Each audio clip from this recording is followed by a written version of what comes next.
नमस्कार. प्रेमाची गोष्ट या मालिकेच्या आजच्या भागामध्ये मी तुम्हा सर्वांचे अगदी मनपूर्वक स्वागत करते. आजच्या भागामध्ये आपल्याला पाहायला मिळतं, सावनी ही मुक्ताला म्हणते, आज हर्षवर्धन सर्वांसमोर त्याचं माझ्यावर किती प्रेम आहे आणि तो माझा किती रिस्पेक्ट करतो हे सिद्ध करून दाखवणार आहे आणि मी सुद्धा हे नाव अगदी आनंदाने मिळवणार आहे. मिसेस अधिकारी. सावनी खूप खुश असते आणि मुक्ताला म्हणते, एक मिनिट मुक्ता, तू ही साधी साडी नेसणार आहेस का? नो नो नो वे, एक सेकंड. असं बोलत सावनी ही मुक्तासाठी साडी घेऊन येण्यासाठी जाते. तर मुक्ता म्हणते, बाप रे, ही सावनी किती खुश आहे. किती वर्ष आपण अधिकारी व्हावं यासाठी वाट पाहत होती. आज तिला मिसेस अधिकारी होणार यासाठी तिला आनंद होत आहे. परंतु आज काय होणार आहे, तिच्या आयुष्यात नक्की काय होणार आहे, मला खरंच भीती वाटत आहे. स्वामी, तिला ताकद द्या. जे काही घडेल ते सहन करण्याची ताकद द्या तिला. तेवढ्यातच सावनी ही मुक्ताजवळ येते आणि मुक्ताला म्हणते, मुक्ता ही साडी. तर मुक्ता म्हणते, नाही सावनी. तर सावनी म्हणते, आता तर काहीच बोलायचं नाही. ही बघ, ही साडी मी तुझ्यासाठी आणली आहे आणि कालच तर आपली फ्रेंडशिप झाली ना, मग आता तू काहीच बोलू नकोस. आणि हो, ही साडी तुझ्या स्टाईलची आहे, अगदी काकूबाई स्टाईल. म्हणजे तुला काठापदर साडी आवडते ना, मग मी तुझ्यासाठी काठापदरच साडी आणली आहे. प्लीज ही साडी घे. मुक्ता म्हणते, ठीक आहे. तर मुक्ता ही सावनीला म्हणते, मी पटकन आवरून घेते आणि पुढे जाते. तुम्ही छान तयार व्हा, छान हेअरस्टाईल करा, छान दागिने घाला आणि हो, तुम्ही तुमचा मूड फ्रेश ठेवा आणि लवकरच या. तर सावनी म्हणते की हो, मी येते. तर मुक्ता म्हणते, हो, मी निघते हा. असं म्हणत मुक्ताही तिथून निघून जाते. तर सावनी त्यानंतर आपल्या मेकअप आर्टिस्टना म्हणते की आता तुम्ही काही बघतच राहणार आहात का? आता नक्की हेअरस्टाईल कोणती करणार आहात ती मला दाखवणार आहात की नाही? लवकर लवकर आवरा, आपल्याला जायचं आहे, निघायचं आहे, उगाच उशीर नको व्हायला. सावनी खूप एक्सायटेड असते आणि खूप खुशही असते. तर दुसरीकडे पाहायला मिळतं, मुक्ता घरी येते आणि टीव्हीची सेटिंग चेक करत असते. तेवढ्यातच तिथे कोमल येते आणि मुक्ताला विचारते, वहिनी, तू मला बोलवलंस का? तर मुक्ता म्हणते, हो. कोमल, तू माझं एक काम करशील का? अगं, सावनीने एक डिझायनर अपॉइंट केली होती, परंतु ती अचानक लंडनला गेली आहे आणि तिने काही मुलींना पाठवलं आहे. परंतु ते जे काही काम करत आहेत ते सावनीला आवडत नाहीये आणि त्यामुळे ती खूप पॅनिक झाली आहे. तू एक काम करशील का? तू सावनीसोबत थांबशील का? इथे राहशील का? तर कोमल म्हणते, हो वहिनी, मी थांबेन ना. तर मुक्ता म्हणते, तू तिच्याबरोबर इथेच थांबायचं आहे आणि हो, तू कुठेही जाऊ नको. मी आता तयार होते. सावनीने माझ्यासाठी एक साडी दिली आहे, ती मी साडी नेसते आणि पुढे जाते. कोमल म्हणते, वहिनी, ठीक आहे. तर मुक्ताही कोमलला म्हणते, अजून एक माझं काम करशील का? कोमल म्हणते, काय करू वहिनी, सांग ना. तर मुक्ताही कोमलला म्हणते, तू एक काम कर, मी जोपर्यंत फोन करत नाही तोपर्यंत तुम्ही इथेच थांबायचं आहे. तोपर्यंत प्लीज तुम्ही निघू नका. तर कोमल विचारते, वहिनी, अगं नक्की काय आहे? मुक्ता म्हणते, कोमल, मी तुला नक्कीच सांगेन, परंतु मी जे पण सांगत आहे ते नीट कर. कोमल म्हणते, ठीक आहे. तर दुसरीकडे पाहायला मिळतं, मिहिकाही हर्षवर्धनने सांगितल्याप्रमाणे डेकोरेशन करण्यासाठी आलेली असते आणि मिहिकाने खूप छान असं डेकोरेशन केलेलं असतं. आता मिहिका डेकोरेशन करत असते, रूम सजवत असते. त्याचवेळी एक वेटर येतो आणि मिहिकाला म्हणतो, मॅडम, तुमच्यासाठी कॉफी. तर मिहिका म्हणते, परंतु मी मागविलीच नव्हती, मी ऑर्डर केलीच नाही आहे. तर तो म्हणू लागतो की साहेबांनी पाठवली आहे. मिहिका विचारते की कोण साहेब? तर वेटर म्हणतो की हर्षवर्धन साहेब, त्यांनीच तुमच्यासाठी ही कॉफी पाठवली आहे. आता हर्षवर्धनने कॉफी पाठवली म्हणून मिहिका म्हणते की ठीक आहे, तुम्ही इथे ठेवा. असं म्हणत हर्षवर्धनला ती टेबलवर कॉफी ठेवायला सांगते आणि हर्षवर्धन आपली एवढी काळजी घेत आहे म्हणून मिहिका खूप खुश असते आणि ती टेबलवर कॉफी ठेवायला सांगितलेली असते. तर दुसरीकडे मुक्ताही तयार होत असते आणि तेवढ्यातच मुक्ताला फोन येतो. आता मुक्ताला नताशाने फोन केलेला असतो आणि नताशा ही मुक्ताला म्हणते, मॅम, ठरल्याप्रमाणे सगळं काही होत आहे. प्लॅनप्रमाणे रूममध्ये CCTV पण लागले आहेत आणि हर्षवर्धनने सांगितलं आहे की तो 15 मिनिटात येईल. तर मुक्ता म्हणते, ठीक आहे, ओके, मी आता निघतच आहे. परंतु मी टीव्हीची सेटिंग ज्याप्रमाणे तू सांगितली होतीस त्याप्रमाणे करून ठेवली आहे. परंतु नताशा, तू स्वतःची काळजी घे. मला कळत आहे की आपण हे सगळं काही चांगल्यासाठी करत आहोत, परंतु मला खरंच तुझी काळजी वाटत आहे. तर नताशा म्हणते, ओके मॅम, तुम्ही माझी काळजी करू नका, परंतु तुम्ही लवकरात लवकर या.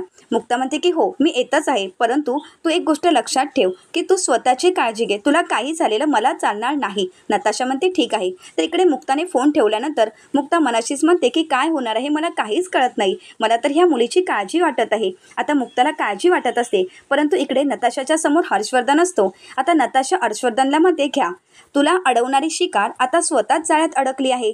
आता तू एक काम कर, तोवर तुझं काम करून घे. आता हर्षवर्धन खूप खुश असतो. नताशाने हर्षवर्धनच्या प्लॅनप्रमाणे सगळं काही केलेलं असतं आणि मुक्ता त्यांच्या जाळ्यामध्ये अडकलेली असते.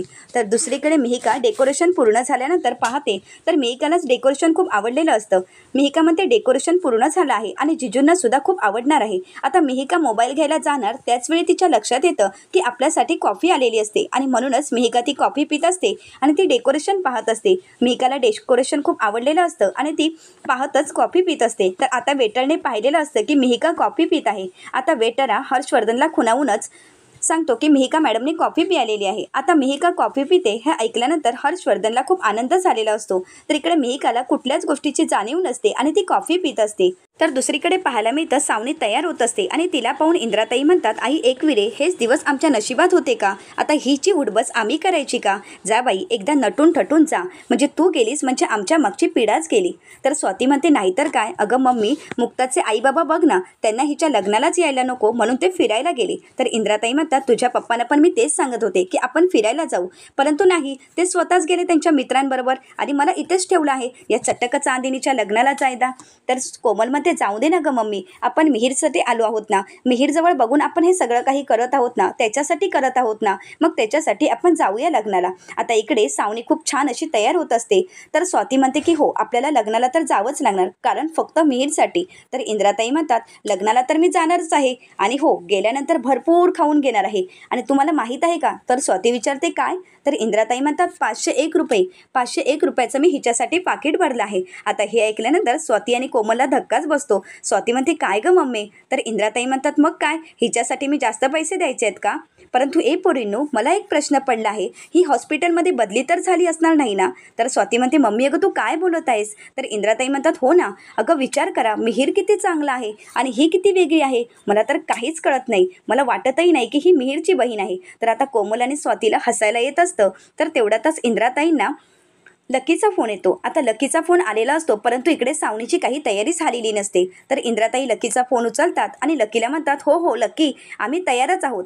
तर त्यानंतर लकी म्हणतो, परंतु तुम्ही निघाला नाहीत का? तर इंद्राताई म्हणतात, अरे आम्ही निघणारच आहोत, परंतु ही सावनी, या सावनीची काही हौसच फिटत नाही, अरे अजूनही मेकअपच चालला आहे. तर सावनी मात्र रागानेच इंद्राताईंकडे पाहत असते. तर इंद्राताई म्हणतात की माझी सून मेकअप न करता अगदी गौरीसारखी दिसत आहे आणि गेली सुद्धा, आणि हिचं काय, हिचं मेकअपच चाललं आहे, हिचं काही आवरतच नाही आहे, परंतु थांब, आम्ही लगेचच निघतो, असं म्हणत इंद्राताई फोन ठेवतात. तर इंद्राताई त्यानंतर सावनीला विचारतात, काय गं बाई, झालं का तुझं? तर सावनी इंद्राताईंना 5 मिनिट, जस्ट 5 मिनिट असं बोलत असते. तर इंद्राताई रागानेच म्हणतात, हो हो, जस्ट 5 मिनिट. आता इंद्राताईंना सावनीचा खूप राग आलेला असतो, परंतु सावनीची काही तयारी होत नसते. सावनी खूप छान अशी तयार होत असते. इंद्राताई म्हणतात, आता हिची तयारी कधी होणार आहे? आता हिच्यासाठी आम्ही इथेच थांबायचं आहे का? तर दुसरीकडे पाहायला मिळतं, मुक्ताही तयार होऊन हॉलवर येते, परंतु मुक्ताचा कुठेच लक्ष नसतो. मुक्ताही स्वतःच्या विचारामध्येच असते. मुक्ताला नताशाची काळजी वाटत असते, परंतु मुक्ताला हॉलवर आलेलं सागरने पाहिलेलं असतं. आता सागरा मुक्ताकडे पाहत असतो. मुक्ता खूप छान तयार होऊन आलेली असते, त्यामुळे सागरची काही नजर हटत नाही, परंतु मुक्ताचा काही सागरकडे लक्ष नसतो. आता सागरा मुक्ताला म्हणतो, काय जमाना आला आहे, नवरा बायकोकडे अगदी एकटक पाहत आहे, परंतु बायकोचं लक्षही नाही. तर मुक्ता ही मनाशी विचार करत म्हणते, मी काय करू, बिचाऱ्यांना काहीच माहीत नाही आहे, मी यांना काहीच सांगितलं नाही, मी हे सगळं काही यांच्यापासून लपवून ठेवलं आहे, परंतु हे सत्य मी यांना सांगू का? पुन्हा एकदा मी यांची फसवणूक करत आहे का? मुक्ताच्या मनामध्ये असंख्य प्रश्न येतात. तर तेवढ्यातच सागरा मुक्ताला भानावर आणत म्हणतो, हॅलो, अहो काय चाललं आहे? मला नाही, परंतु तुम्ही स्वतःला तरी आरशात बघितलं आहे ना? तर मुक्ता म्हणते, काही राहिलं आहे का? तर सागरा मुक्ताला म्हणतो, अहो इतकं सुंदर दिसायची काय गरज आहे? तर मुक्ता म्हणते, काय सागर? तर सागर म्हणतो, हो ना, एवढी सुंदर दिसायची काहीच गरज नाही आहे. अहो देवाने स्त्रियांना रूप दिलं आणि सुंदर कसं दिसायचं याची कला पण दिली, आणि तुम्ही त्या कलेचा अगदी पुरेपूर वापर करत आहात, आणि पण माझी तर विकेट जात आहे.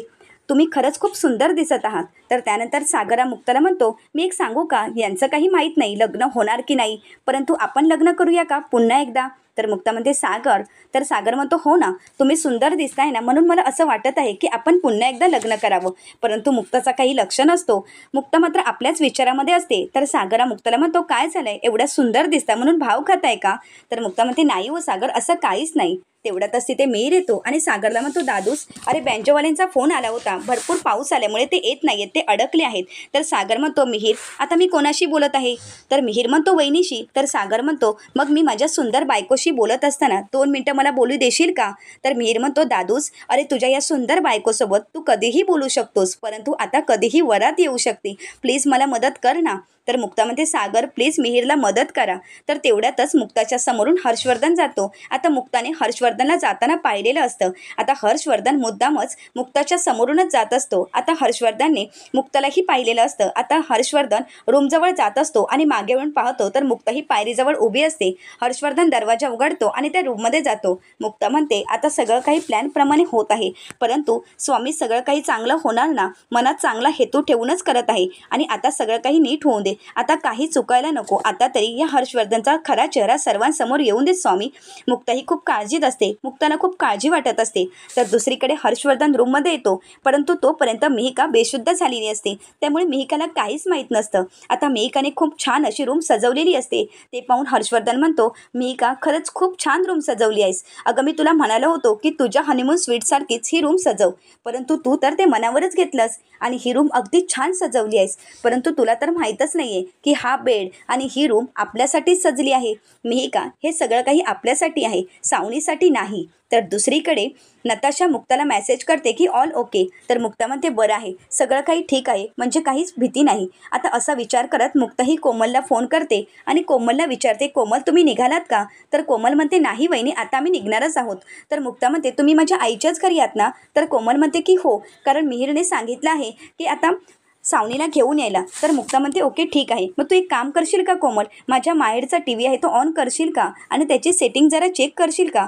तर कोमल विचारते वहिनी अगं काय झालं आहे. तर मुक्ता म्हणते मी तुला सगळं काही कोमल नंतर सांगेन, तू प्लीज माझं काम करशील का. तर कोमल म्हणते हो ठीक आहे. तर मुक्ता म्हणते परंतु ज्यावेळी सावनी समोर असेल त्याचवेळी TV ऑन कर. तर कोमल म्हणते ठीक आहे वहिनी. तर दुसरीकडे मुक्ताला अजूनही काही हालचाल जाणवत नसते आणि म्हणूनच मुक्ता ही त्या रूमजवळ येते आणि कान लावून ऐकत असते, परंतु काहीच आवाज येत नसतो. मुक्ता म्हणते बाप रे, ठरवल्याप्रमाणे सगळं काही होणार ना, कारण बराच वेळ झाला आहे या मुलीचा मला एक मेसेजही आला नाहीये किंवा कॉलही आला नाहीये. मुक्ता मात्र पूर्णपणे घाबरून गेलेली असते. तर दुसरीकडे पाहायला मिळतं आदित्य स्वातीला म्हणतो आत्तू तुमची तयारी झाली की आम्हाला सांगा, तोपर्यंत मी आणि सई खेळतो. स्वाती म्हणते ठीक आहे, परंतु पळू नका.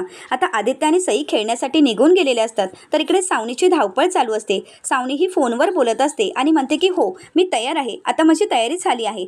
एक मिनिट असं म्हणत सावनी ही बाल्कनीजवळ येते आणि बाल्कनीतून खाली पाहते आणि म्हणते तुम्ही आला आहात का, मी रेडी आहे, आता आम्ही उतरतोच. आता सर्वजण लग्नाला जाण्यासाठी निघणारच, परंतु त्याआधी मुक्ताने सांगितल्याप्रमाणे कोमलने कोणाच्याही नकळतपणे TV ऑन केलेला असतो. आता कोमलने TV ऑन केलेला असतो, परंतु त्या TVवर वेगळंच चित्र दिसत असतं. आता ते पाहून सर्वांनाच धक्का बसतो. इंद्राताईंच्या पायाखालची जमीनच सरकते आणि इंद्राताई मोठ्यानेच म्हणतात मिहिका. आता तेवढ्यातच सावनीचाही लक्ष जातो. आता सावनीने हर्षवर्धन आणि मिहिकाला एकमेकांच्या मिठीमध्ये पाहिलेलं असतं. आता ते पाहून सावनीलाही धक्का बसतो. इंद्राताई विचार करू लागतात हे काय आहे. इंद्राताई सावनीजवळ रागाने पाहतात, मात्र सावनी काही न बोलता धावतच निघून जाते. आता कोमल लगेच TV बंद करते आणि सर्वजण धावत सावनीच्या मागे मागे जातात आणि हॉलवर निघालेले असतात. तर दुसरीकडे पाहायला मिळतं मुक्ता ही नताशाच्या मेसेजची वाट पाहत असते, परंतु नताशाने काहीच मेसेज केलेला नसतो आणि म्हणूनच मुक्ता ही नताशाला मेसेज करते, परंतु नताशा मेसेजचा काहीच रिप्लाय देत नाही. आता मुक्ता ही नताशाला फोन करते, परंतु नताशा फोनही उचलत नसते. आता मुक्ता ही घाबरून गेलेली असते आणि मनाशीच म्हणते सगळं काही ठीक असेल ना. तेवढ्यातच तिथे सागर येतो आणि मुक्ताला विचारतो मुक्ता एक मिनिट, तुम्ही ते काय करत आहात. आता मुक्ता एवढी घाबरून गेलेली असते की मुक्ता सगळं सत्य सागरला सांगते आणि सागरला म्हणते सागर ऐका ना, मी तुम्हाला म्हणाले होते की या सगळ्यापासून मी लांब राहणार आहे, परंतु मी तुमचं ऐकलं नाही. खरं तर मी तुमचं ऐकायला हवं होतं. सागर विचारतो मुक्ता शांत व्हा, अहो नक्की काय झालंय तुम्ही सांगा ना. तर मुक्ता म्हणते की मला त्या मुलीने रात्री फोन केला होता. सागर विचारतो की कोणती मुलगी. तर मुक्ता म्हणते आपण हर्षवर्धनच्या घरी गेलो होतो तेव्हा ती मुलगी होती, आठवते आहे का तुम्हाला. नताशा. सागर म्हणतो हो आठवते आहे. तर मुक्ता म्हणते की ती आता प्रॉब्लेममध्ये आहे, आता ती भेटण्यासाठी हर्षवर्धनला आतमध्ये गेली आहे, परंतु ती काहीच रिप्लाय करत नाहीये, मी तिच्या प्लॅनचा भाग झाले होते. सागर म्हणतो ठीक आहे. आता सागर रागानेच दरवाजा ओपन करतो. आता दरवाजा ओपन केल्यानंतर सागरला धक्काच बसतो. सर्व सामान इकडे तिकडे पडलेलं असतं. आता हर्षवर्धन मिहिकाच्या मिठीत असतो. आता हे पाहून मुक्ताला धक्काच बसतो. मुक्ताच्या पायाखालची जमीनच सरकते. सागरला सुद्धा हर्षवर्धनचा खूप राग आलेला असतो, परंतु मुक्ताला एवढा धक्का बसलेला असतो की आता सागर मुक्ताला त्या धक्क्यातून सावरत असतो, परंतु मुक्ता मात्र सावरत नसते. परंतु सागर मुक्ताला म्हणतो मुक्ता तुम्हाला आता सावरावं लागेल, आता मिहिकाला सावरा. असं म्हणत मुक्ताला मिहिकाजवळ जायला सांगतो. मुक्ता ही मिहिकाला सावरत असते. तर इकडे सागरने पाणी मारूनच हर्षवर्धनला जागा केलेलं असतं आणि त्यानंतर तो हर्षवर्धनचा गळाच पकडतो। आता मुक्ताई हर्षवर्धनच्या कानाखाली मारत असते आणि ती खूप चिडलेली असते। मुक्ताला या सगळ्याचाच खूप शॉक बसलेला असतो आणि मुक्ता धक्क्यात जाते आणि खालीच बसते। सागरा मुक्ताला सावरत असतो आणि त्याच वेळी तिथे मिहीर येतो। आता मुक्ताची ती अवस्था पाहून मिहीरलाही धक्का बसतो आणि त्याच वेळी मिहीरचं लक्ष बेडवर जातो, तर बेडवर मिहिका पडलेली असते। आता मिहिकाची ही अवस्था पाहून मिहीरच्याही पायाखालची जमीन सरकते। मुक्ता खूप रडत असते, तर मिहिकाची झालेली अवस्था पाहून मिहीर कुठल्याही गोष्टीचा विचार न करता हर्षवर्धनला मारण्यासाठी जातो, परंतु सागर मिहीरला थांबवतो आणि मिहीरला म्हणतो, मिहीर आता वाद घालण्याची वेळ नाहीये, तू अगोदर मिहिकाला सावर। आता परंतु मिहिकाची ती अवस्था पाहून मिहीरला खूप वाईट वाटत असतं आणि त्याला धक्काही बसलेला असतो। मिहिकाच्या समोर येऊन उभा राहतो, परंतु त्याला काय करावं काही सुचत नसतं। तर इकडे सागरा मुक्ताला सावरत म्हणतो, मुक्ता तुम्ही स्वतःला सावरा आणि आता मिहिकाला सावरणं खूप गरजेचं आहे। मुक्ता लगेच उठते आणि त्यानंतर मिहीर आणि मुक्ता मिहिकाला घेऊन तिथून निघून जातात। आता सागरा हर्षवर्धनला खूप मारतो आणि म्हणतो, तुझे हे करण्याची हिंमतच कशी झाली, परंतु हर्षवर्धनने नाटक केलेलं असतं। आता मुक्ता मात्र त्या संपूर्ण जाळ्यामध्ये अडकलेली असते। तर इकडे सावनी येते आणि मोठमोठ्याने हर्षवर्धनला आवाज देऊ लागते। तेवढ्यातच सागरा हर्षवर्धनची कॉलर पकडतो आणि त्याला खाली घेऊन येत असतो, परंतु मुक्ताचं काहीच लक्ष नसतं। मुक्ता या सगळ्या गोष्टीमुळे तिला खूप धक्का बसलेला असतो। तर इंद्राताई, लकी सर्वजण हॉलमध्ये आलेले असतात। तर त्यानंतर सागरा हर्षवर्धनला सावनीच्या समोर उभा करतो, परंतु हर्षवर्धनची ती अवस्था पाहून सावनीलाही धक्का बसतो। सावनी रागानेच हर्षवर्धनकडे पाहत असते। पुढील भागामध्ये आपल्याला पाहायला मिळतं, हर्षवर्धन नाटक करत सावनीला म्हणतो, तिनेच मला भांग दिली आणि तीच माझ्या जवळ येण्याचा प्रयत्न करत होती आणि त्यामुळे मला काहीच आठवत नाहीये, तीच माझ्या अंगावर आली। आता हे सगळं ऐकल्यानंतर मुक्ताला खूप राग आलेला असतो। मुक्ता म्हणते, थांबवा हे सगळं। तर हर्षवर्धन नाटक करत सावनीला म्हणतो, तुझ्या भावाची होणारी बायको आणि तुझ्या नवऱ्याची एक्स बायको ह्या दोघांनी मिळून माझी इमेज खराब केली आहे आणि तिने माझी इमेज खराब करण्यासाठीच हे सगळं काही केलं आहे। त्यामुळे आता मी तुझ्यासोबत लग्न करणार नाही, मला तुझ्यासोबत लग्न करायचं नाही। आता हे ऐकल्यानंतर सावनीला धक्काच बसतो। तर मुक्ताने नताशाला बोलवलेलं असतं आणि मुक्ता ही नताशाला म्हणते, सांग आता जे काही घडलंय ते सगळं सांग। आता नताशा खोटं बोलत म्हणते की हर्षवर्धनची माझ्यावर वाईट नजर आहे, हे सांगण्यासाठी मुक्ताने मला सांगितलं होतं। आता हे ऐकल्यानंतर मुक्तालाच धक्का बसतो। आता हर्षवर्धन सावनीला म्हणतो, हे सगळं काही मिहिकाने मुद्दामहून केलं आहे आणि मिहिका आणि मुक्ताने हे सगळं करण्यासाठी मला भाग पाडलं होतं। आता हर्षवर्धनच्या या बोलण्यावर सावनीचा विश्वास बसेल का, हे पाहण्यासाठी चॅनलला नक्कीच सबस्क्राईब करा आणि व्हिडिओ पाहिल्याबद्दल तुम्हा सर्वांचे अगदी मनपूर्वक धन्यवाद।